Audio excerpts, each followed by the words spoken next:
put a number? We're going on to episode 114. I don't know what number we'll be on by the time you drop this. Maybe by 116 by the time we drop this. I'm probably done editing this like this coming week. Yeah, so yeah, 115, 114 by this week. I've definitely started to see more media outlets that are popping up, right? So I'm starting to see, I guess, what we call quote unquote competition. I'm starting to see more people who are getting into behind the scenes, and I'm starting to see the influence. You know what I mean? So I'm seeing good things, right? As far as with the competition, I say quote unquote because I feel it's a good thing to have more people in the space doing the same thing rather than us just being the only recognized one right now, right?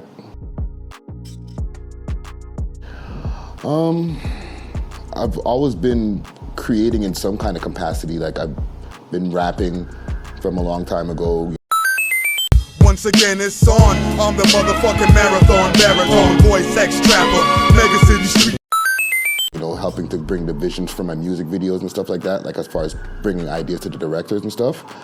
But, you know, once I started getting into the retiring aspect of rapping, I started like thinking about, I don't know, I'm just very active on social media, right? So one of the things that I was suggested a long time ago is, hey, you should start a podcast. And from that suggestion, I just went with it and I started going. So tell me.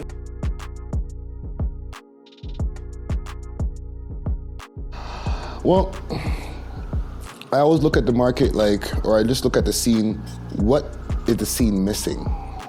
And after a certain amount of time that I've been able to get everything I wanted to get off my chest, I look around the scene at the way the music scene has been growing and stuff like that, and I'm looking and I'm like, I'm not adding anything to the music scene by putting all my money into putting out my next project, right? I'm not adding anything to the older heads or the younger heads by dropping new music. They're not gonna gain anything new from me telling my story over again, right?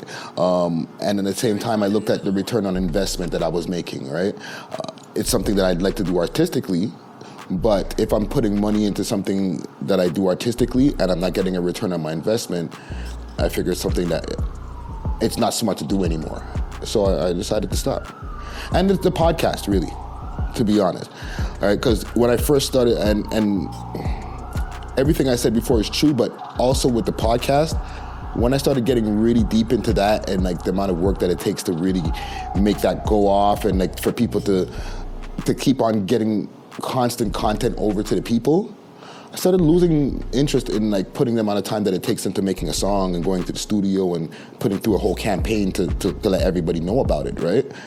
I get more enjoyment off of people knowing about our content now.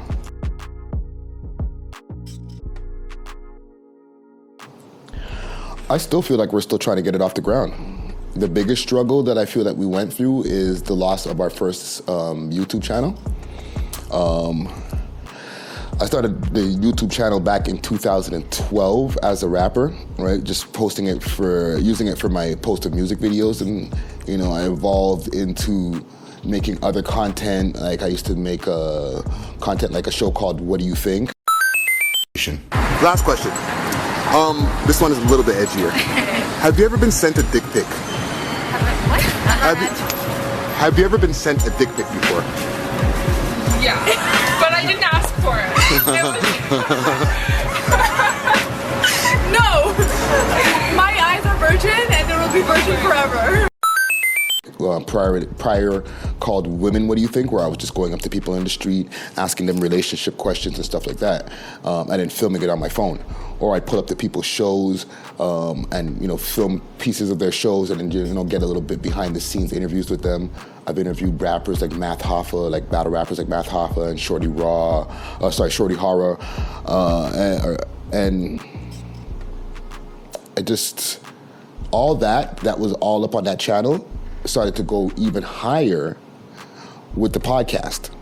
Right, we were just under 10,000 subscribers, and then boom, YouTube hit us one morning and said your channel's been terminated or suspended. Did they say why? They said because of content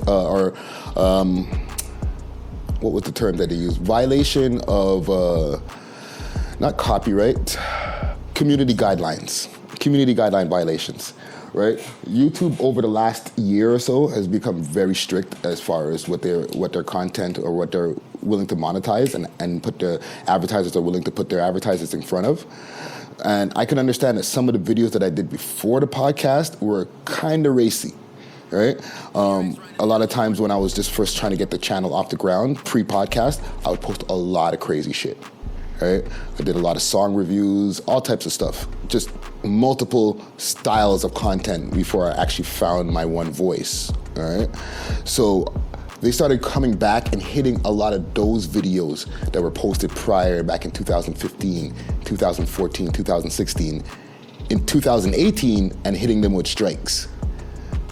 All right? So as they started seeing the channel gaining popularity, they started going back into the older content and saying, we don't like this, we don't like this, we don't like this, and then a newer piece of content that they didn't like at the same time, piggyback all three of those things together, channel gone.